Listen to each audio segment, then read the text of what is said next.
Hello मेरे प्यारे भाई और बंधु, नौकरी पाठशाला के यूट्यूब चैनल में आपका स्वागत है।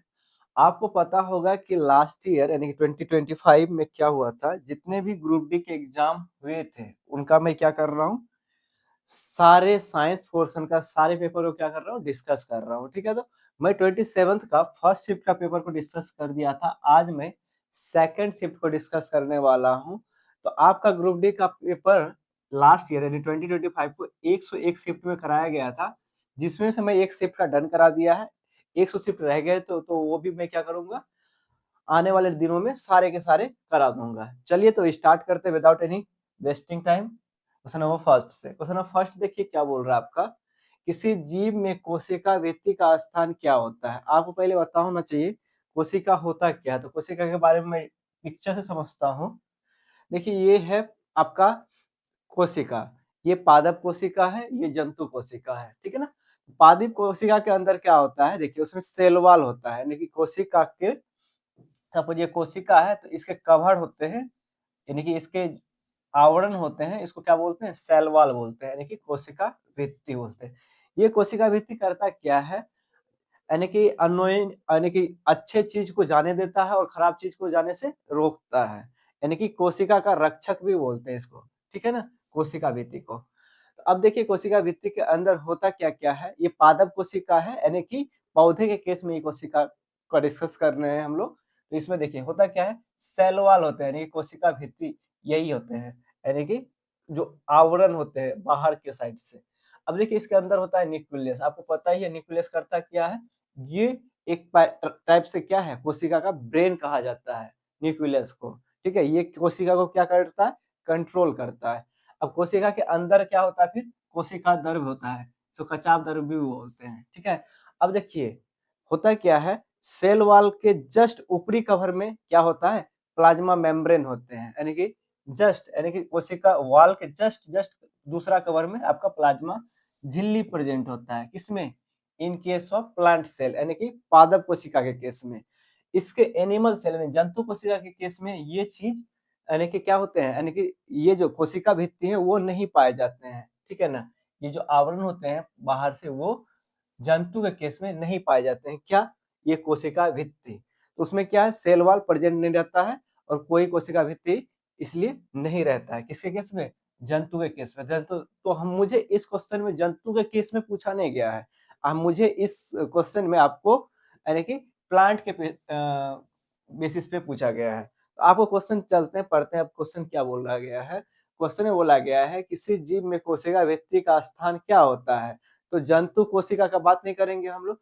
किसी जीव में कोशिका भित्ति, कोशिका भित्ति पहली बात तो किस में पाया जाएगा, आपको ये समझ में आ जाना चाहिए। तो ये किसके केस में है, ये तो प्लांट के केस में पाया जाता है, यानी कि जंतु कोशिका में कोशिका भित्ति नहीं पाया जाएगा। तो जंतु कोशिका वाला ऑप्शन ऑलरेडी रिजेक्ट हो गया। अब बोल रहा है किसी जीव में कोशिका भित्ति का स्थान, उसका पोजीशन क्या होता है। तो मैंने आपको बढ़ाया, पादप कोशिका में होता है प्लाज्मा झिल्ली के ठीक अंदर, पादप कोशिका में प्लाज्मा झिल्ली के ठीक बाहर। हाँ, प्लाज्मा झिल्ली जो होता है उसके ठीक क्या होता है, बाहर होता है। क्या, कौन सा कोशिका, पादप कोशिका। पादप कोशिका कहाँ होता है, प्लाज्मा झिल्ली के ठीक बाहर होता है। तो ये है उसका कवर, पादप झिल्ली के जस्ट जस्ट, ये झिल्ली है प्लाज्मा मेम्ब्रेन, उसके जस्ट बाहर क्या होता है, कोशिका झिल्ली होता है। कोशिका झिल्ली क्या करता है, आपका जो, यानी कि कोशिका को जो अच्छा चीज है वो प्रोवाइड करता है और खराब चीज को ये रोकता है। ठीक है ना, तो कोशिका भित्ति का ये काम है, यानी कि ये एक रक्षक टाइप से वर्क करता है। तो इसका आंसर क्या हो जाता, आपका इसका आंसर ऑप्शन थर्ड हो जाएगा। ठीक है मेरे भाई, ये सब मैं ये डायग्राम इसलिए लिया हूँ कि आपको 3D डायग्राम से लेके आप एक एक चीज को अच्छे से समझ पाइएगा। ठीक है ना, मैं कोशिका बना देता, चीजें अच्छे से एक्सप्लेन कर देता, उससे मतलब नहीं। अब यहाँ चीजों को क्या हो रहा है, विजुअलाइज कर पा रहे हैं कि क्या है, पादप कोशिका क्या होता है, कोशिका भित्ति कहाँ पे है, नाभिक का पोजीशन क्या है, कोशिका द्रव कहाँ है, प्लाज्मा झिल्ली कहाँ है, ये सब चीजें आपस में दिखा पाएंगे। ठीक है ना, इसलिए ये डायग्राम को लिया गया है, जिससे कि आप बेटर वे अंडरस्टैंडिंग क्रिएट हो, जिससे एग्जाम में क्या हो, अच्छा परफॉर्म कर पाए। इसलिए ये लेने का यही तात्पर्य है। ना क्वेश्चन नंबर सेकंड देखिए क्या बोल रहा है, यदि किसी तार की लंबाई दोगुनी कर दी जाए। जैसे कोई तार की लंबाई क्या कर दे रहे हैं, दोगुनी कर दिए जा रहे हैं, तो उसका अनुप्रस्थ काट क्षेत्रफल आधा कर दिया जाता है। अब देखिए कोई तार है, सपोज ये मैंने वायर ले लिया, ठीक है, सपोज ये यानी कि किसी तार की लंबाई दोगुनी कर देते हैं, जैसे सपोज ये इनिशियल लेंथ है, ये फर्स्ट वाला केस है कि इसका फर्स्ट वाले केस में इसका लेंथ L है, इसका अनुप्रस्थ एरिया क्या है, A है। अब केस 2 मैं ले लूं, इसके बाद क्या बोल रहा है ये देखिए, ये कोई तार है जिसकी लंबाई क्या कर दिया, L से डबल कर दिया, यानी कि दुगुना लेंथ का ले लिया, यानी कि ये 2L कर दिया। अब उसका अनुप्रस्थ का काट का क्षेत्रफल भी क्या कर दिया, आधा कर दिया, यानी एरिया कर दिया आधा। तो उसका प्रतिरोध पूछा है, सपोज इसका प्रतिरोध इसके केस में R है और इसके केस में R डैश है, तो R डैश पूछा गया आपसे, ठीक है ना, तो R डैश निकालेंगे, तो R आपका क्या होता है, आपको बताया था कि R इक्वल टू किसी अनुप्रस्थ के क्षेत्र पे R निकाला हो तो रो दे देंगे, L दे देंगे और हाइट एरिया दे देंगे, यानी रो L बाई A। रो क्या था, जैसे ये कोई मटेरियल है, उसी मटेरियल का क्या है, वो प्रतिरोधकता है, ठीक है ना, और L क्या है, इसी मटेरियल का लेंथ है, और एरिया क्या है, इसी मटेरियल का अनुप्रस्थ एरिया है, क्रॉस सेक्शनल एरिया। तो ये R का वैल्यू होता है, ठीक है ना।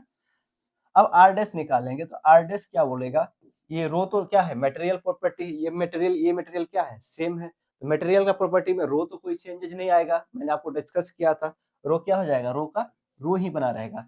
लेंथ के जगह में क्या हो जाएगा आपका, देखिए तो L यहाँ था, यहाँ क्या हो गया 2L हो गया, यहाँ 2L ले लीजिएगा आप, अपॉन एरिया के प्लेस में क्या ले लीजिएगा, एरिया क्या कर दिया हाफ, तो A/2 यानी कि 2 कहाँ चले जाएगा आपका ऊपर, है ना। अब देखिए ये क्या हो जाएगा, 2 इंटू 2 क्या हो जाएगा 4 हो जाएगा, आप देख पा रहे हैं, तो R डैश हो जाएगा equal to 4 rho L upon A। अब देखिए रो L बाई A किसकी वैल्यू के बराबर है, R के वैल्यू के बराबर है, rho L by A R के वैल्यू के बराबर है, तो ये क्या हो जाएगा 4R।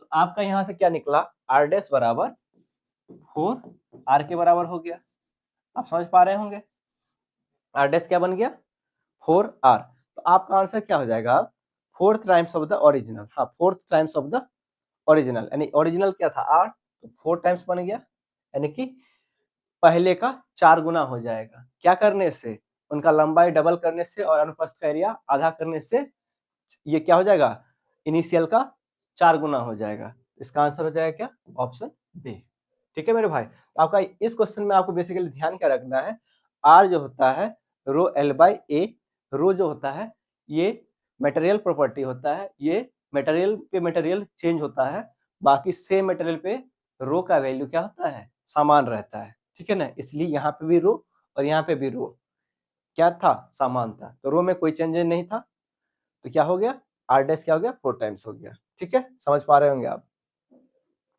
क्वेश्चन नंबर थर्ड बोल रहा है आपका, मटर का पौधा अन्य पौधे पर चढ़ने के लिए किस तरह से संरचना का उपयोग करता है। फर्स्ट ऑफ ऑल हम लोग देखेंगे मटर का पौधा कैसा होता है, ठीक है। अब आप मटर का पौधा यहाँ देखिए, मटर का पौधा में क्या क्या, यानी कि देखिए वहाँ 4 ऑप्शन था, 4 ऑप्शन में मैं आपको रिलेट कर रहा हूँ, क्या था, स्टकर था यानी परहो, दूसरा था तना, तीसरा था क्या रनर, और ये चौथा क्या था कुंडल यानी ट्रेडिल्स, ठीक है। अब देखिए ये आप देखे होंगे मटर के पौधे में होते क्या है, जैसे ये ट्रेडिल्स ऐसे आपको स्प्रिंग टाइप का, यानी कि जैसे स्प्रिंग टाइप का ऐसे क्या कॉइल टाइप का था ना, वो निकलते हैं, वही क्या करते हैं, ये कोई भी सपोर्ट देते हैं, उसमें क्या होता है वो लपेटा जाता है, उसके बाद क्या होता है ये खड़े होते हैं, ठीक है ना। तो ऐसा कौन सा चीज होता है जिसके कारण से मटर के पौधे खड़े हो पाते हैं, यानी कि ये कुंडल के सपोर्ट से ये खड़ा हो पाता है, ठीक है ना।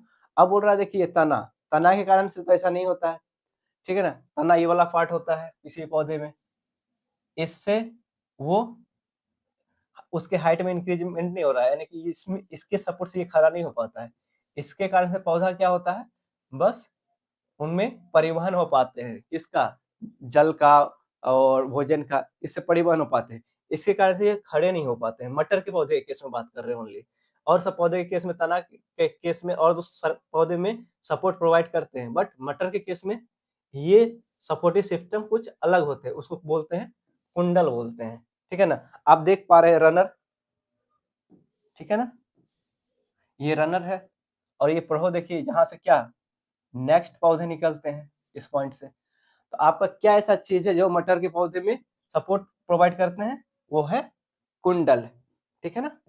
इसके कारण से ही पौधे में यानी मटर के पौधे में चढ़ने के लिए क्या करते हैं, ये हेल्प प्रोवाइड करते हैं, ठीक है ना। तो इसको क्या बोलते हैं, कुंडल। इसका ऑप्शन क्या हो जाएगा, ऑप्शन डी।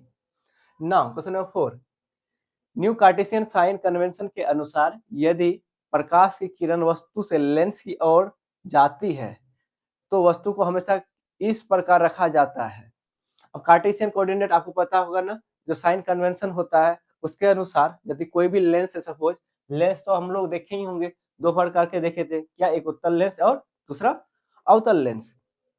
उत्तल लेंस क्या होता है, देखिए इस टाइप का लेंस को क्या बोलते हैं, उत्तल, और ये अवतल लेंस, है ना। दोनों लेंस में देखिएगा दो क्या होते हैं, रिफ्लेक्टिंग सरफेस होता है ना। ये इसका रिफ्लेक्टिंग सरफेस है, इसका भी ये रिफ्लेक्टिंग सरफेस है, ये रिफ्लेक्टिंग सरफेस है, ये भी रिफ्लेक्टिंग सरफेस है ना। अब देखिए हम लोग साइन कन्वेंशन के अनुसार हमेशा ऑब्जेक्ट को कहाँ रखते थे, लेफ्ट साइड में रखते हैं। क्यों रखते हैं, क्योंकि लाइट रे यानी कि प्रकाश की किरण हमेशा बाएं से दाएं और क्या करते हैं, प्रोवाइड करते हैं, किसके लिए, इमेज फॉर्मेशन के लिए, है ना। तो इसलिए हम लोग क्या करते हैं, ऑब्जेक्ट को क्या करेंगे, हमेशा बाईं ओर रखते हैं। कार्टेशियन कोऑर्डिनेट का एक रूल है कि ऑब्जेक्ट को लेफ्ट साइड ही रखते हैं। क्यों, क्योंकि प्रकाश से किरण भी लेफ्ट से राइट की ओर ही जाती है, ठीक है ना। अब लेफ्ट से राइट की ओर ही जाएगा तब तो क्या होगा, इस ऑब्जेक्ट का क्या बनेगा, कोई यदि ऑब्जेक्ट है उसका क्या बनेगा, प्रतिबिंब बनेगा, ठीक है ना। तो इसलिए हम लोग क्या करते हैं, वस्तु दूरी हमेशा धनात्मक होती है ऐसा जरूरी नहीं है। वस्तु का लेंस के बाईं ओर रखा जाता है, हाँ वस्तु को हमेशा लेंस के बाईं ओर रखा जाता है। ऑप्शन बी राइट हो जाएगा। वस्तु को हमेशा मुख्य अक्ष के ऊपर रखा जाएगा, मुख्य अक्ष के ऊपर नहीं, ऐसा कोई बात नहीं है। प्रकाश लेंस के दाईं ओर से गिरता है, नहीं, प्रकाश लेंस के बाईं ओर से गिरता है, तो ये भी क्या हो जाएगा, रॉन्ग हो जाएगा। आपको कार्टेशियन कोऑर्डिनेट समझा दूं, समझे। कार्टेशियन कोऑर्डिनेट के बारे में आपको थोड़ा सा जानकारी रखना चाहिए। जैसे ये कोऑर्डिनेट है, आपको कोऑर्डिनेट ज्योमेट्री पता होगा, ये ओरिजिन है। सपोज ये पोल मान लेते हैं, मिरर का, मिरर केस में मान लो ये पोल है, इसके राइट साइड जितना भी ऑब्जेक्ट है ये क्या होगा, पॉजिटिव होता है, इधर लेफ्ट साइड नेगेटिव होता है, ऊपर जितना भी होते हैं वो क्या होते हैं, पॉजिटिव होते हैं, और नीचे जितने भी होते हैं क्या, नेगेटिव होते हैं। तो ये कोऑर्डिनेट ज्योमेट्री से ही कार्टेशियन कोऑर्डिनेट का फ्रेम किया गया है। तो ये कोई बड़ा रॉकेट साइंस नहीं है, आप चीजों को अच्छी तरीके से समझ सकते हैं। कार्टेशियन कोऑर्डिनेट का जब कब यूज किया जाता है, जब न्यूमेरिकल क्वेश्चंस आते हैं उसको साइन कन्वेंशन यूज करने के लिए कार्टेशियन कोऑर्डिनेट का हेल्प लेते हैं, ठीक है ना। इसका आंसर हो जाएगा option B. Question number fifth बोल रहा है आपका, जंतुओं के संयोजी उत्तकों में वसा कोशिकीय लोब्यूलस में व्यवस्थित होती है, जिन्हें निम्न के विभाजनों द्वारा अलग किया जाता है। अब किसके द्वारा ये अलग किया जाता है, देखिए होता क्या है, संयोजी उत्तक का बारे में यानी कनेक्टिव टिश्यू के बारे में बात कर रहा है, जंतु के केस में पहले बात कर रहा है, ना कि पादप के केस में। जंतु के संयोजी उत्तक में वसा कोशिकीय यानी कि ये वाला चीज यानी कोशिकाएं लेब्यूलस में व्यवस्थित होती है, ठीक है, ऐसे में व्यवस्थित होती है, जिन्हें निम्न विभाजन द्वारा अलग किया जाता है। इसको विभाजन करने के लिए क्या करते हैं, क्या होता है इसका विभाजन के लिए, देखिए इसके विभाजन जो होते हैं, ये जो अब देखिए ये कनेक्टिव टिश्यू, इसको विभाजन जो करते हैं, इसको विभाजन जो होता है, ये कोलेजन फाइबर, एस्ट्रिन फाइबर, ये दोनों फाइबर क्या करते हैं, इसको विभाजन करते हैं, किसको, कनेक्टिव टिश्यू के कोशिकाएं लोब्यूलस को कौन सा विभाजित करते हैं, कौन सा विभाजन करते हैं, कोलेजन फाइबर और एस्ट्रिन फाइबर द्वारा क्या हो जाते हैं, इसके हेल्प से ही ये विभाजन हो जाते हैं, ठीक है ना, किससे, कनेक्टिव टिश्यू से, ठीक है ना। तो इसका पार्ट हो जाएगा आपका आंसर, यानी कि कौन हेल्प करते हैं, हाँ कोलेजन और इला इलास्टिन रेसे, इसके द्वारा ही कोशिकाएं ल्यूबस को क्या करते हैं, व्यवस्थित कर दिए जाते हैं, कहाँ में, संयोजोत्तक में। इसका आंसर क्या हो जाएगा, ऑप्शन ए, ठीक है ना। तो ये क्या करते हैं, आपको व्यवस्थित करने में हेल्प करते हैं, ठीक है ना मेरे भाई। जीवों में लैंगिक प्रजनन के संबंध में सही विशेषताओं का चयन कीजिए। आपको पता है जीवों में लैंगिक प्रजनन किसमें होता है, लैंगिक जनन सेक्सुअल रिप्रोडक्शन बोलते हैं जिसको, ये यानी क्या बोलते हैं, ये यानी कि ह्यूमन में होता है लैंगिक प्रजनन। अब बताता है इसके बारे में क्या बोल रहा है, जीवों में लैंगिक प्रजनन के संबंध में सही विशेषताओं का चयन करें। यह संतान में 2 जनक के डीएनए को संयोजित करता है। यह केवल एक जनक डीएनए संतान को देता है, एक जनक का डीएनए नहीं, एक जनक का डीएनए नहीं देता, दोनों जनक यानी कि नर और मादा जनक के डीएनए से क्या फॉर्म होता है, कोई संतान का फॉर्मेशन हो पाता है। एक जनक से नहीं हो पाता, 2 जनक से होगा। यही बड़ी संख्या में संतानों का उत्पादन करता है। यह बड़ी संख्या में संतानों का उत्पादन करता है, नहीं ऐसा बात नहीं है, जीवों में लैंगिक प्रजनन बड़ी संख्या में नहीं करता है, ठीक है ना। यह माता पिता के बिल्कुल समान संतान उत्पन्न करता है, यह माता पिता के बिल्कुल समान संतान उत्पन्न करता है। तो अब बात करते हैं जीवों में लैंगिक प्रजनन कैसे होता है, उसको देखते हैं बाय पिक्चर। देखिए ये क्या है, मेल पेरेंट्स है, ये मेल क्या रखता है, स्पर्म, फीमेल क्या रखता है, ओवम, ठीक है ना। अब देखिए फर्टिलाइजेशन कब होगा, जब देखिए जब कॉम्बिनेशन होगा इसका डीएनए किसका, मेल का एंड फीमेल का डीएनए का क्या होता है, युग्मन होता है। अब फर्टिलाइजेशन स्टार्ट होगा कहाँ पे, जाइगोट में, ठीक है ना। जब मेल और फीमेल का क्या होगा, यानी कि क्या होगा, कंबाइंड होगा डीएनए का, क्या होगा उसमें फर्टिलाइजेशन होगा, ठीक है ना। तब जाके क्या होगा, जाइगोट का फॉर्मेशन होगा, तब जाके फिर ऑफस्प्रिंग होगा, ठीक है ना। तब जाके ये सब क्या होता है, ये क्या होता है उसके बाद क्या होता है, यानी कि जनक यानी कि संतान का फॉर्मेशन हो पाता है। इसका आंसर क्या हो जाएगा, यह संतान में 2 जनक के डीएनए को संयोजित करता है। हाँ 2 जनक के डीएनए का संयोजित करता था, एक मेन का एक दूसरा फीमेल का, दोनों का ये क्या हो जाता है, यानी कि इसमें ये वाला यदि कोई संतान पैदा हो रहा है तो दोनों का डीएनए किस में आ जाएगा, इस संतान में आ जाएगा, किसका किसका, मेन का भी और फीमेल का भी, है ना। इसमें क्या हो जाएगा इसका आंसर, इसका आंसर हो जाएगा यह संतानों में 2 जनक के डीएनए को संयोजित करता है। हाँ इसका ऑप्शन ए राइट आंसर हो जाएगा। यह माता पिता के बिल्कुल समान संतान उत्पन्न करता है, बिल्कुल समान संतान मतलब offspring exactly similar to the parents, इस produce offspring exactly similar कुछ डिफरेंट हो सकते हैं, यानी कि डीएनए एकदम क्या होगा, सेम होगा, बट जरूरी नहीं है कि क्या, यानी कि क्या बोलते हैं उसका, यानी कि सारे के सारे गुण क्या हो, मैच करे, बट डीएनए क्या होना चाहिए, मैच करना चाहिए। इसका आंसर क्या जाएगा, option A is the right answer, ठीक है ना। नाउ क्वेश्चन नंबर 7, सांद्र सल्फ्यूरिक अम्ल को निर्जलीकरण माना जाता है क्योंकि यह निम्नलिखित में से किससे जल को हटाया जाता है, ठीक है ना। ग्लूकोज में जब हम ना कंसंट्रेट यानी कि H2SO4 डाल देते हैं, ठीक है ना, तो उसमें से यानी कि क्या हो जाता है, यानी कि जल का हटना ही क्या कहलाता है, निर्जलीकरण कहलाता है। अब देखिए इसको पिक्चर के थ्रू समझते हैं क्या हो रहा है। देखिए ये ग्लूकोज ले लिया है, ग्लूकोज का केमिकल फॉर्मूला क्या होता है, C6H12O6, ठीक है ना मेरे भाई। इसको क्या करते हैं, इसमें कंसंट्रेट H2SO4 डिहाइड्रेशन एजेंट को मिक्स करते हैं। इसको करने के बाद क्या हो रहा है, इसमें से रिमूव हो रहा है क्या, पानी को रिमूव कर दे रहा है, इसमें से जल को रिमूव कर दे रहा है कौन, ये कंसंट्रेट H2SO4। तो बच क्या जा रहा है, कार्बन, ओनली कार्बन, ठीक है ना। वाटर क्या हो जा रहा है, रिमूव हो जा रहा है, तो बच क्या रहा है, केवल कार्बन।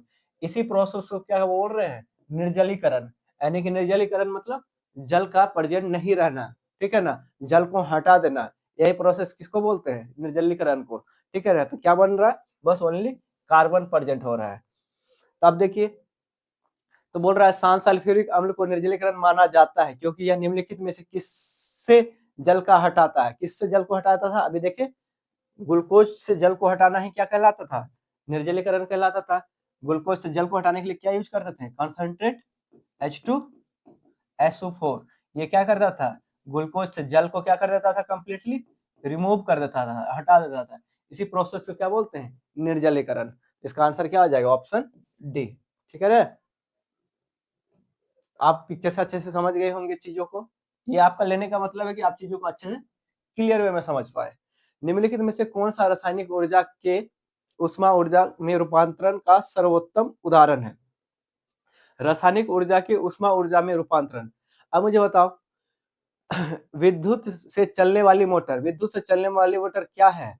विद्युत ऊर्जा को यानी कि मैकेनिकल एनर्जी यानी कि हाँ, इलेक्ट्रिकल एनर्जी से मैकेनिकल एनर्जी में कन्वर्ट करता है कौन? विद्युत मोटर, इलेक्ट्रिक मोटर, है ना? तो ये तो क्या रासायनिक ऊर्जा का बात यहाँ पे नहीं है। सौर ऊर्जा से भोजन गर्म करना, सौर ऊर्जा से भोजन गर्म करना भी क्या नहीं है? रासायनिक ऊर्जा का बात नहीं है, केमिकल ऊर्जा का बात नहीं है। बैटरी द्वारा बल्ब जलना, बैटरी में क्या है? केमिकल एनर्जी किसमें कन्वर्ट हो रहा है? लाइट एनर्जी में, ठीक है ना? तो आपका क्वेश्चन क्या पूछा है, देखिए निम्नलिखित में से कौन सा रासायनिक ऊर्जा के ऊष्मा ऊर्जा में रूपांतरण हो रहा है? रासायनिक ऊर्जा से ऊष्मा ऊर्जा, तो बैटरी, तो बेस्ट आंसर क्या हो जाएगा? लकड़ी का जलना। देखिए लकड़ी का जलना क्या होता है? लकड़ी उष्मा जलने से क्या देगा? उष्मा देगा, केमिकल एनर्जी, केमिकल एनर्जी किसमें कन्वर्ट हो? हीट एनर्जी में, ठीक है ना? ये क्या हो रहा है? बल्ब जलना मतलब लाइट एनर्जी में कन्वर्ट दे रहा है। बैटरी क्या कर रहा है? केमिकल एनर्जी लाइट एनर्जी को कन्वर्ट कर रहा है। केमिकल एनर्जी किसमें हो? हीट एनर्जी में कन्वर्ट करे। तो हीट सबसे ज्यादा कौन देगा? ये वाला देख रहा है, लकड़ी के जलने से क्या देगा? हीट देगा, है ना? तो कौन सा ऑप्शन हो जाएगा आपका राइट? मोस्ट प्रेफरेबल हो जाएगा ऑप्शन डी, यानी बर्निंग ऑफ वुड क्या हो जाएगा? ये रासायनिक ऊर्जा के ऊष्मा ऊर्जा के रूपांतरण में सर्वोत्तम उदाहरण है ना? तो इसका आंसर ऑप्शन डी आपका करेक्ट हो जाएगा मेरे भाई। क्वेश्चन नंबर 9 देखिए, एस्क में गैंग को हटाने की प्रक्रिया गैंग और एस्क के किन गुणों के अंतर पर आधारित होती है? किन गुणों पे आधारित है? अपवर्तनांक आपको पता होगा। अपवर्तनांक क्या होता है? जैसे अपवर्तनांक किसी मीडियम में होता था ना, जैसे लाइट रे यहाँ पे, जैसे ये एयर है, एयर का अपवर्तनांक, वाटर का अपवर्तनांक अलग अलग होता था। वाटर का अपवर्तनांक ज्यादा होता था एयर के मामले में, एयर का 1.33, वाटर का सपोज क्या होता था? 1.5 मान लो, इसके अप्रोक्स में होता था। 1.33 एयर का ही होता था ना। सपोज कुछ भी मान लेते हैं, इसका अपवर्तनांक यानी वाटर का अपवर्तनांक क्या होता था? मोर होता था। किसके कंपेयर में? एयर के कंपेयर में, ठीक है ना? तो अपवर्तनांक क्या होता है? किसी भी मटेरियल का अलग अलग होता है। अपवर्तनांक के कारण क्या होता था? यानी कि लाइट रे का रिफ्रैक्शन हो पाता था, ठीक है ना? ओके, तो अब ये तो अपवर्तनांक आप समझ गए। रासायनिक या भौतिक परिवर्तन, रासायनिक परिवर्तन में क्या होता है? आपका जो मेटेरियल यानी कि कोई भी चीज परिवर्तन हो रहा है उसका यानी कि क्या होगा? जैसे दूध का दही में कन्वर्ट हो जाना, ठीक है ना? दूध लिक्विड अवस्था में था, उसका कन्वर्ट हो गया किसमें? दही की अवस्था में। थोड़ा सा उसमें क्या आ गया? गाढ़ापन आ गया। तो आपका क्या होता है? उसमें अवस्था में चेंज आ जाता है, किसमें? रासायनिक में। और भौतिक में क्या होगा? भौतिक में जैसे कोई लिक्विड अवस्था से सॉलिड में हो जाएगा, सॉलिड से गैस में हो जाएगा। ऐसे यानी कि जो फेज का फॉर्मेशन होता है, कोई फेज का ट्रांसफॉर्मेशन होता है, उसमें भौतिक परिवर्तन होता है। यानी कि भौतिक परिवर्तन ऐसा परिवर्तन है जो आपस में जैसे लिक्विड से गैस और गैस से फिर लिक्विड में कन्वर्ट हो सके, ऐसे परिवर्तन को भौतिक परिवर्तन बोलते हैं। और रासायनिक परिवर्तन जैसे एक बार चेंज हो जाए तो फिर दोबारा वो शेप ना ले सके, ऐसे परिवर्तन को क्या बोलते हैं? रासायनिक परिवर्तन बोलते हैं। तो अब बोल रहा है एस्क में गैंग को हटाने की प्रक्रिया गैंग और एस के किन गुणों के अंतर यानी कि किसके गुणों के अंतर पर आधारित होती है? चलिए इसको पिक्चर से समझते हैं। क्या दे दिया देखिए, अब देखिए ओर और गैंग आपस में दे दिया है, मिक्स है। यानी कि ओर जो होता है उसमें प्रेजेंट रहता है वैल्यूएबल मटेरियल और गंदे मटेरियल में गैंग पार्टिकल भी रहते हैं, यानी इम्प्योरिटीज भी बोलते हैं उसको। यानी कि उसको हटाना है किससे? ओर से, ठीक है ना? अब देखिए इसको हटाने के लिए क्या करेंगे? बहुत सारे प्रोसेस होते हैं, ठीक है ना? तो फिजिकल प्रॉपर्टीज के थ्रू भी हम लोग हटा सकते हैं। जैसे फिजिकल प्रॉपर्टीज लाइक डेंसिटी में डिफरेंस आ गया, जैसे दो चीज का मिक्स है कोई भी एक चीजों में, तो उसका डेंसिटी डिफरेंस के कारण भी चीजों को क्या कर सकते हैं? सेपरेट कर सकते हैं।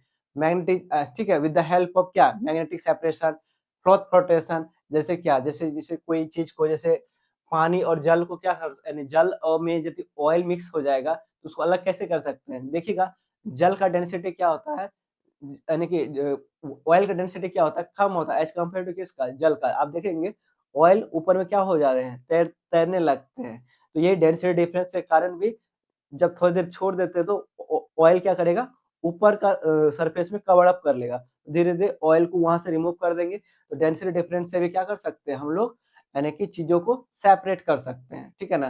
तो फिजिकल प्रॉपर्टी से भी चीजों को हम लोग अलग कर सकते हैं।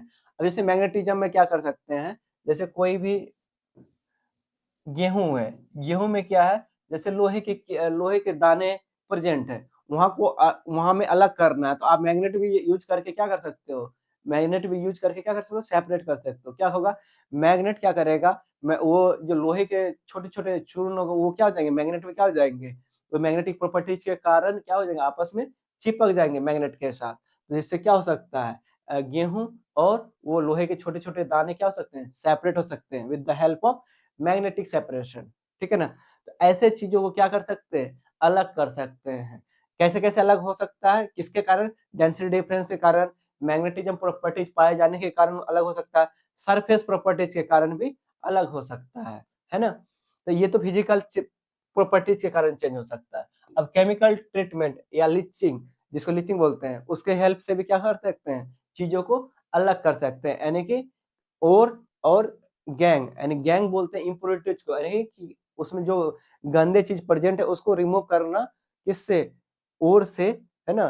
तो उसी चीज को क्या बोलते हैं, ये क्या बोलते हैं, ये उसी चीज को हम लोग बोलते हैं, यानी कि separation based on the difference in the physical and chemical properties के हेल्प से हम चीजों को क्या कर रहे होते हैं, अलग कर रहे होते हैं, यानी कि ओरिजिनल मटेरियल को अलग और गंदे मटेरियल को अलग करना with the help of both process, physical properties और केमिकल ट्रीटमेंट, ठीक है ना। इसमें क्या होता है, इसमें कोई रिएजेंट से रिएक्ट करा देते हैं, जैसे लिक्विड में कोई रिएजेंट से रिएक्ट करा देने में वो जो गैंग पार्टिकल है वो क्या हो जाता है, उस रिएजेंट से रिएक्ट करने के बाद वो क्या हो जाता है, उससे गायब हो जाता है, जिससे ओनली बचता है क्या, कंसंट्रेटेड और प्रोजेक्ट बच जाता है, बाकी इम्प्योरिटीज रिमूव हो जाता है। तो आपको पता होना चाहिए फिजिकल प्रॉपर्टीज, यानी कि भौतिक परिवर्तन, और केमिकल ट्रीटमेंट यानी कि रासायनिक परिवर्तन की हेल्प से भी चीजों को क्या कर सकते हैं, हम लोग अलग कर सकते हैं, ठीक है ना। तो इसका आंसर क्या हो जाएगा, केमिकल और फिजिकल बोथ के हेल्प से हम लोग क्या कर सकते हैं, ये यानी कि एस एस को अलग कर सकते हैं, कहाँ से, एस और गैंग जब प्रेजेंट एक साथ हो तो एस और गैंग को सेपरेट कर सकते हैं। तो ओनली फिजिकल प्रॉपर्टीज नहीं और ओनली केमिकल भी नहीं, खाली केमिकल से, खाली फिजिकल से नहीं, दोनों प्रोसेस से हम लोग इसको क्या कर सकते हैं, सेपरेट कर सकते हैं। इसलिए आंसर क्या हो जाएगा, ऑप्शन बी हो जाएगा। आप चीजों को अच्छे से समझ पा रहे होंगे ना। क्वेश्चन नंबर 10, निम्नलिखित में से कौन सा विकल्प पदार्थ का मान्य गुण और उसकी एसआई इकाई के साथ सही रूप से मिलाता है, यानी आपको साफ साफ इसमें पूछा है जो भी दिए हुए क्वांटिटी है इसका एसआई मात्रक सही है या नहीं है। तो आपका क्या बोला है, रूप से मिलाता गुण, यानी कि कौन सा ऐसा राइट आंसर है। अब मुझे बताओ, प्रेशर, प्रेशर का तो न्यूटन नहीं होता, प्रेशर का क्या होता है, प्रेशर क्या होता है, बल बटे एरिया, यानी किसी भी एरिया में, सपोज ये एरिया, इसमें बल लग रहा है तो वो क्या होता है, प्रेशर, यानी कि परपेंडिकुलर फोर्स बटे उस जिस पोर्शन में फोर्स लग रहा है, जिस पॉइंट पे, उस पॉइंट का क्या क्रॉस सेक्शनल एरिया से यदि हम डिवाइड कर दें तो क्या निकल आता है, प्रेशर निकल आता था। प्रेशर का अब देखिए ये न्यूटन हो गया और ये एरिया का क्या हो जाएगा यूनिट, मीटर स्क्वायर। न्यूटन पर मीटर स्क्वायर होता है किसका, प्रेशर का, ना ही न्यूटन ओनली होता है। तो ये क्या हो जाएगा आपका, रॉन्ग हो जाएगा। वॉल्यूम यानी कि आयतन का घन सेंटीमीटर, यानी कि घन सेंटीमीटर क्यों बोल रहा है, नहीं, घन सेंटीमीटर क्यों नहीं होता है, ये सीजीएस यूनिट है, ये घन मीटर क्यों होता, तो ये आपका राइट हो जाता, तो ये भी क्या हो जाएगा, रॉन्ग हो जाएगा। अब डेंसिटी देखिए, डेंसिटी क्या होता है, आपको पता होगा मास बराबर क्या होता है, डेंसिटी इंटू वॉल्यूम। अब आपको डेंसिटी पूछा है तो डेंसिटी इक्वल हो जाएगा मास बाय वॉल्यूम। मास का यूनिट क्या हो जाएगा, केजी, और वॉल्यूम का यूनिट क्या है, मीटर क्यूब। अब देखिए इसका आंसर क्या बोल रहा है, घनत्व का किलोग्राम पर घन मीटर क्यूब, बिल्कुल एब्सोल्युटली क्या है, राइट है, केजी पर मीटर क्यूब। तो ये क्या हो जाएगा आपका आंसर। टेम्परेचर, टेम्परेचर का क्या दे दिया है, कैलोरी, जो कि एनर्जी का होता है, ठीक है ना। तो ये क्या हो जाएगा, इसका टेम्परेचर का क्या होता है, केल्विन होता है, ये भी क्या है, रॉन्ग है। तो ऑप्शन सी क्या हो जाएगा आपका राइट आंसर, ठीक है। नाउ क्वेश्चन नंबर 11, निम्नलिखित में से कौन सा कारक या कारकों की वृद्धि से चालक का प्रतिरोध बढ़ेगा। प्रतिरोध आपको पता है, मैंने आपको पढ़ाया था, क्या था, आर बराबर रो एल बाई ए। जिसमें से रो क्या था, प्रतिरोधकता था, एल क्या था, किसी भी कंडक्टर का क्या था, ये लंबाई था यानी लेंथ था, और ए क्या था, इसी का अनुप्रस्थ का एरिया था यानी कि क्रॉस सेक्शनल एरिया। ठीक है, अब ये देखिए किस किस चीज पे आर डिपेंड कर रहा है, आर लेंथ पे और एरिया पे डिपेंड कर रहा है इस वाले फॉर्मूले के अनुसार। अब देखिए अब क्या बोल रहा है, चालक का प्रतिरोध बढ़ेगा, प्रतिरोध को क्या करना है, इंक्रीज करना है। तो कैसे इंक्रीज कर सकते हैं, देखिए फर्स्ट ऑप्शन दे दिया, चालक का तापमान। हाँ, चालक जो है ना वो तापमान पे, आपको बता दूं, चालक जो है ना वो फंक्शन ऑफ टाइम पे डिपेंड एंड टेम्परेचर पे क्या करता है, डिपेंड करता है। टेम्परेचर बढ़ाने से भी क्या होता है, ये किसमें, प्रतिरोध में वृद्धि होता है। ठीक है ना, ये टेम्परेचर प्रॉपर्टी भी है, कौन, रेसिस्टेंस। ठीक है ना, ये क्या होता है, तापमान के, आपका तापमान दिख नहीं रहा आपको फॉर्मूले में, किंतु ये तापमान पे भी क्या होता है, डिपेंड करता है। आपका ओम्स लॉ जब भी वैलिड होता है, आपको बोला जाता है ना कीपिंग, यानी कि कीपिंग कांस्टेंट टेम्परेचर हमेशा बोला जाता था, यानी कि कीपिंग कांस्टेंट टेम्परेचर मान के हम लोग क्या किए हैं, ओम्स लॉ को सिद्ध किए हैं। ठीक है ना, किंतु हम लोग जब भी टेम्परेचर बढ़ाएंगे तो उस प्रतिरोध भी क्या होगा, बढ़ेगा। ठीक है ना, तो इसका स्टोरी बताएंगे क्यों बढ़ता है, बट अभी जान लीजिए इस क्वेश्चन को सॉल्व करने के लिए कि टेम्परेचर बढ़ाने से भी क्या होता है, प्रतिरोध को इंक्रीज मिलता है।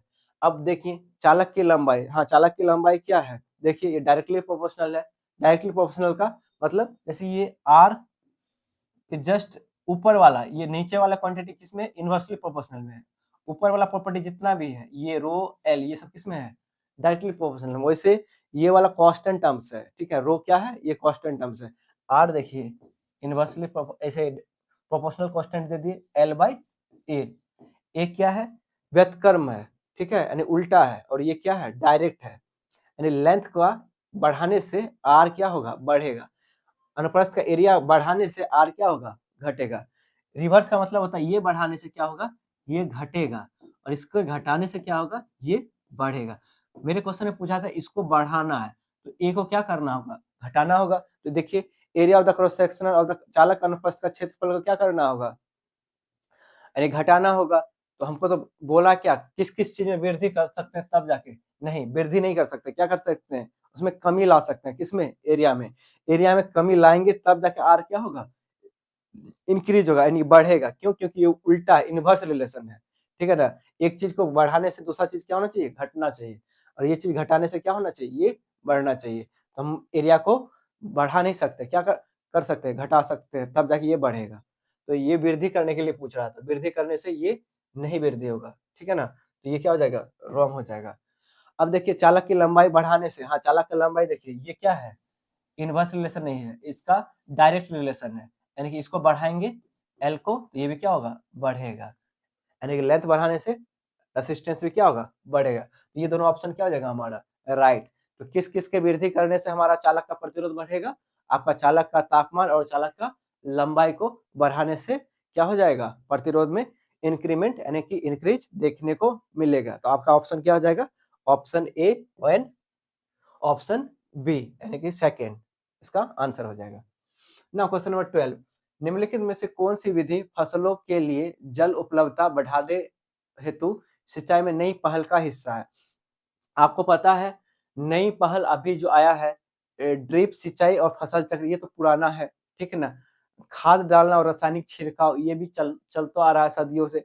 वर्षा जल संचयन और जल विभाजन प्रबंधन, वर्षा जल संचयन, ठीक है ना, हाँ वर्षा जल का संचयन करके और जल विभाजन प्रबंधन करके हम लोग कर सकते हैं, ये थोड़ा सा अभी अपग्रेडेड है।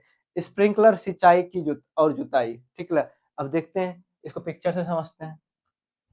देखिए हम लोग पहले क्या करते थे, यानी ग्राउंड वाटर क्या होता था, हम लोग पहले ग्राउंड यानी कि ग्राउंड वाटर में अच्छा रिचार्ज रहा करता था। आजकल थोड़ा क्या है, ग्राउंड वाटर का लेवल क्या होता है, बहुत नीचे चला गया है। ठीक है ना, यानी कि ग्राउंड वाटर का कलेक्शन क्या हो गया है, कम हो गया है।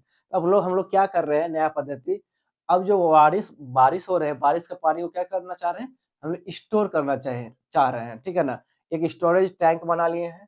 ठीक है ना, स्टोरेज टैंक से क्या हो, जब भी रेन रेन होगी यानी बारिश होगी, तो बारिश क्या करेगी, इस रेन स्टोरेज टैंक में क्या हो जाएगा, पानी अपना जमा हो जाएगा। इसको बाद में कब यूज कर सकते हैं, फसलों में पेड़ पौधों में और सब काम में हेल्प ले सकते हैं। किसको? जब ये जो बारिश के पानी से स्टोर किया हुआ पानी है।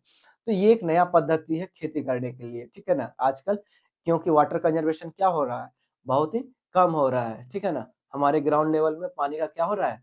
कमी देखने को मिल रहा है। एक्चुअल वाटर यानी जो प्योर वाटर है, जो हम लोग को ज़रूरत होता है, यानी कि जैसे पेड़-पौधे और जीव-जंतु को ज़रूरत है, वो वाटर क्या हो रहा है? डे बाय डे फॉल हो रहा है। इसलिए क्या करना चाहिए हम लोग को? पानी का संरक्षण करना चाहिए, जिससे हो सके हम लोग जितना पानी को सेव कर सकें, है ना? पानी बहुत ही क्या है? अनमोल रत्न है, विदाउट पानी हम लोग नहीं एग्जिस्ट कर सकते हैं। कहाँ पे? नेचर पे, ठीक है ना? तो पानी one of the most important thing है, ठीक है ना? तो इसको हम लोग को क्या करना चाहिए? संरक्षण करना चाहिए, इसको इसका यूटिलाइज़ेशन क्या होना करना चाहिए? प्रॉपर वे में करना चाहिए, ठीक है ना? तो हम लोग क्या कर सकते हैं? अभी न्यू ट्रेंडिंग चल रहा है कि रेन वाटर को क्या करेंगे? स्टोरेज टैंक में स्टोर करेंगे। बाद में हम उसको क्या करेंगे? फसलों में और सब इंडस्ट्रियल पर्पज़ से जो भी यूज़ में पानी का यूज़ हो सकता है, उसमें यूज़ कर सकते हैं, ठीक है ना? तो ये क्या है? एक न्यू ट्रेंडिंग है। किसका? अभी यानी कि फसलों के लिए फसलों को सिंचाई करने के लिए ये न्यू ट्रेंडिंग है, ठीक है ना? तो वर्षा जल का संचयन और जल विभाजन प्रबंधन। तो ये क्या है? एक अभी फसलों की एक विधि है, जिससे जल उपलब्धता बढ़ाने हेतु सिंचाई में नई पहल का हिस्सा है। जिससे क्या हो सकता है? जल का इंक्रीमेंट हो सकता है, ठीक है ना? क्या हो जाएगा? जैसे जल का इंक्रीमेंट कैसे होगा? इसमें देखिए, पहले तो हम लोग बारिश जब भी होती थी तो उसको क्या करते? स्टोर नहीं करते थे। अभी जो सपोज़ कोई भी ग्राउंड वाटर क्या है? फिक्स है। जैसे बारिश पानी हुआ, ठीक? वो भी ग्राउंड में ही चला गया। हो सकता है कि ग्राउंड में जाते यानी कि नीचे जाते-जाते क्या हो? वेपोराइज़ हो जाए, है ना? तो वो क्या हो सकता है? कम हो सकता है। बट हम स्टोर कर लेंगे पानी में किसी स्टोरेज टैंक से, तो अभी ग्राउंड वाटर को तो हम यूज़ नहीं कर रहे हैं, जो स्टोर किया हुआ एक्स्ट्रा पानी है, उसको यूज़ कर रहे हैं। तो ये क्या है? एक्स्ट्रा उपलब्धता हो गया कहाँ पे? हमारे नेचर पे। तो ये क्या है? यानी कि पानी की उपलब्धता बढ़ाने का प्रोसेस है। क्या करने से? वर्षा जल का संचयन करने से ये क्या है? ये क्या हो सकता है? पानी में इंक्रीमेंट देखने को मिल सकता है। ठीक है ना मेरे भाई? चीज़ों को समझिए चीज़ों को बारीकी से। नाउ क्वेश्चन नंबर 13 कार्बन की वह विशेषताएँ जिनके कारण इसके बहुत बड़ी संख्या में कार्बनिक यौगिक बनते हैं, वे हैं।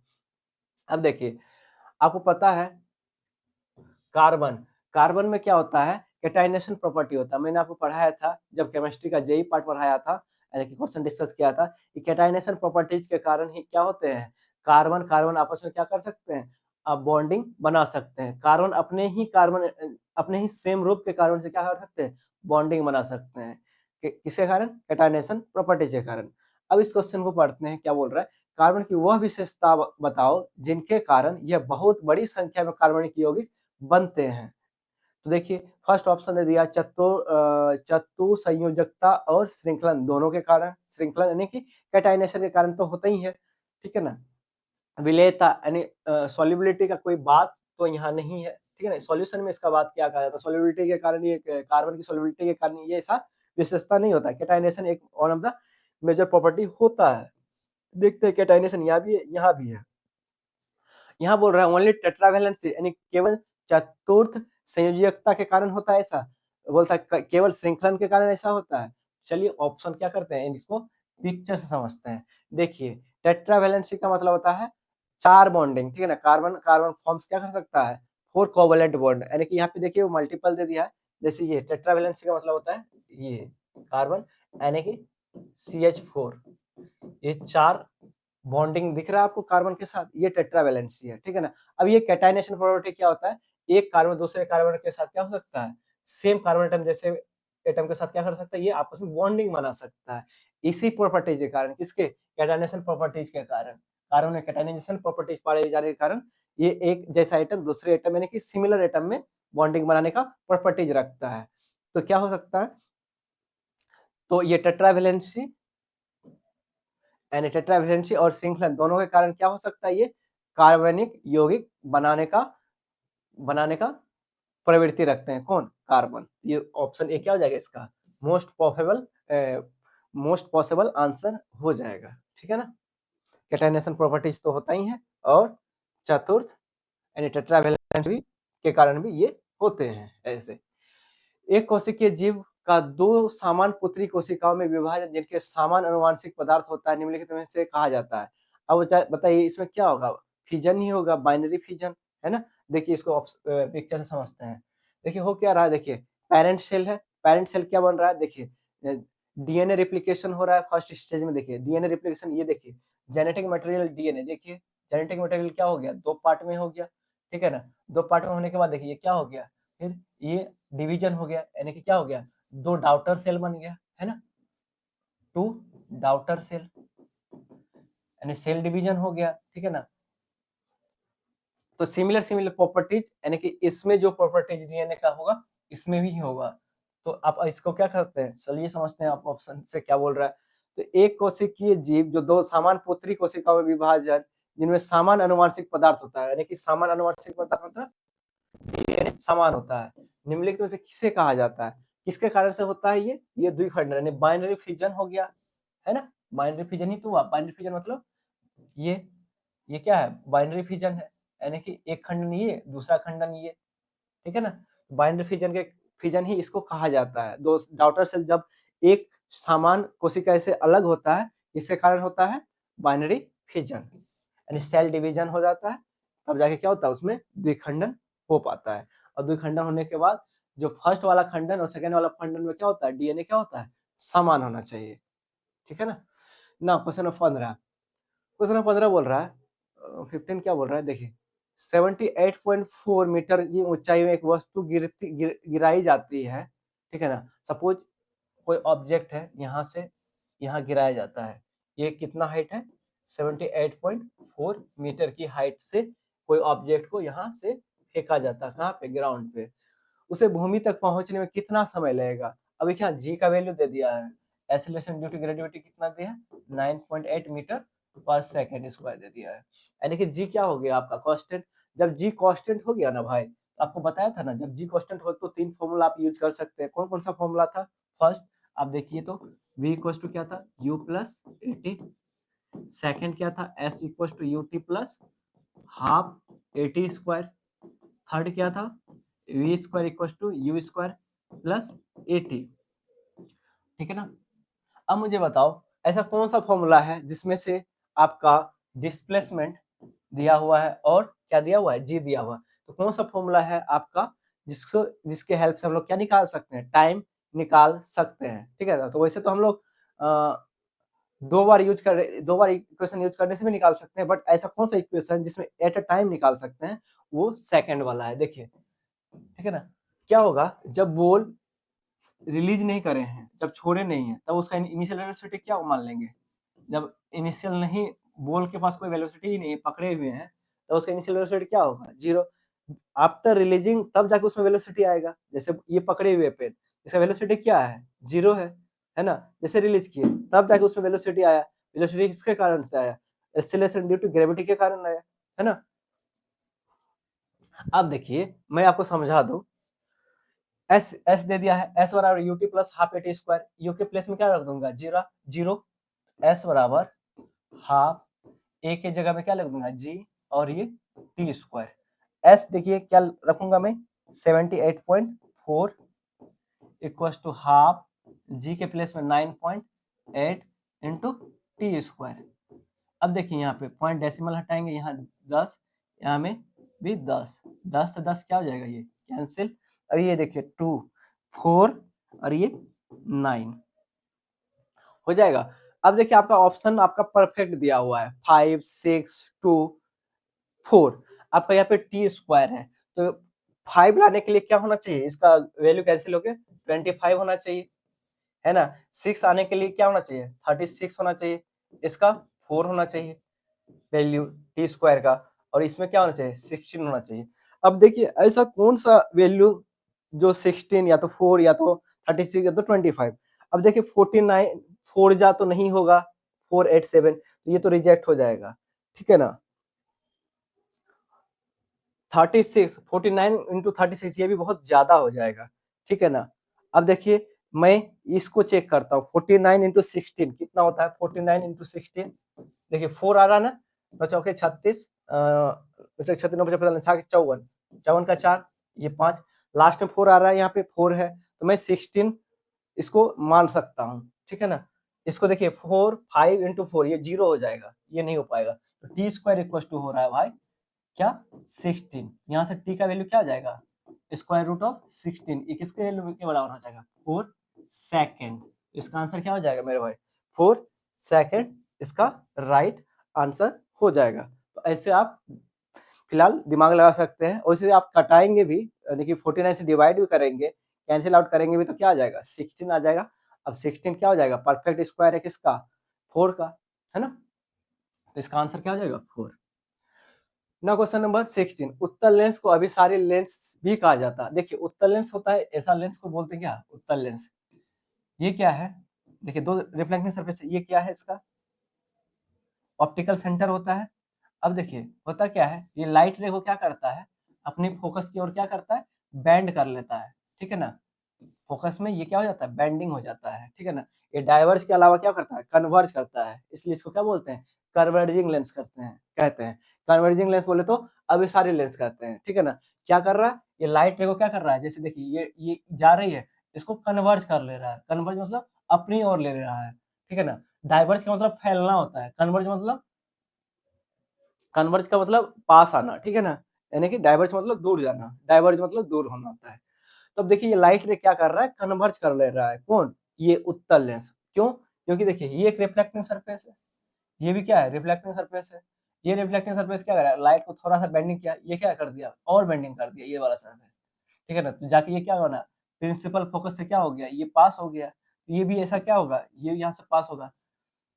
इसीलिए इसको क्या बोलते हैं कन्वर्जिंग लेंस बोलते हैं। किसको उत्तल लेंस को क्या बोलते हैं अभिसारी लेंस भी कहा जाता है। क्यों, क्योंकि ये प्रकाश की किरण को क्या अपनी ओर एक पॉइंट पे क्या कर रहा है कन्वर्ज कर रहा है, ना कि डाइवर्ज कर रहा है, इसलिए क्या बोलते हैं कन्वर्जिंग लेंस। तो ऑप्शन पढ़ते हैं, यह प्रकाश किरणों को बिल्कुल नहीं मोड़ता, बिल्कुल नहीं मोड़ता ऐसा तो बात नहीं, मोड़ता तो है। यह प्रकाश किरणों को एक दूसरे से दूर फैलाता है, दूर तो नहीं फैला रहा है, गलत। यह हमेशा आभासी प्रतिबिंब बनाता है, यह हमेशा आभासी प्रतिबिंब बनाता है, यह जरूरी नहीं है, ठीक है ना। यह समांतर किरणों को एक बिंदु पर फोकस करता है। हाँ यह समांतर किरण देख रहा है, ये समांतर ये किरण क्या है आपस में समांतर है, ये किरण को क्या कर रहा है एक बिंदु पर क्या कर रहा है फोकस कर रहा है। इसका आंसर क्या हो जाएगा ऑप्शन डी आपका राइट हो जाएगा, ठीक है ना मेरे भाई। ना क्वेश्चन नंबर 17, क्वेश्चन नंबर 17 बोल रहा है निम्नलिखित में से कौन सा गैस पर दाब बढ़ाने का परिमाण है। अब देखिए गैस सॉलिड लिक्विड और गैस में क्या होता है उसका आपस में जो मौलिक यानी कि उसमें क्या बोलते हैं अंतराण्विक बल जो होते हैं, देखिए सॉलिड के केस में ज्यादा होता है, ठीक है ना। इसलिए वो क्या होते हैं इसमें बहुत ही क्लोज होते हैं अंतराण्विक बल। उसके बाद गैस लिक्विड में थोड़ा सा दूर होते हैं इससे, गैस में क्या होते हैं ये और ज्यादा दूर होते हैं, इसलिए गैस क्या होते हैं इसका स्पीड क्या होता है रैंडमनेस क्या होता है हाई होता है, किसका गैस का। अब बोल रहा है निम्नलिखित में कौन सा गैस एक दाब बढ़ाने का परिणाम है। अब देखिए गैस में देखिए ये समझ लीजिए गैस का नॉर्मल कंडीशन में है ऐसा, इसमें किसी चीज से प्रेशर लगा है, ठीक है। इसमें क्या हो गया इसका मॉलिक्यूल्स देखिए आपस में क्या हो गया क्लोज आ गया, बहुत ही क्या हो गया पास पास आ गया, क्या हो गया ये कंप्रेशन हो गया यानी कंप्रेस हो गया गैस में, ठीक है ना।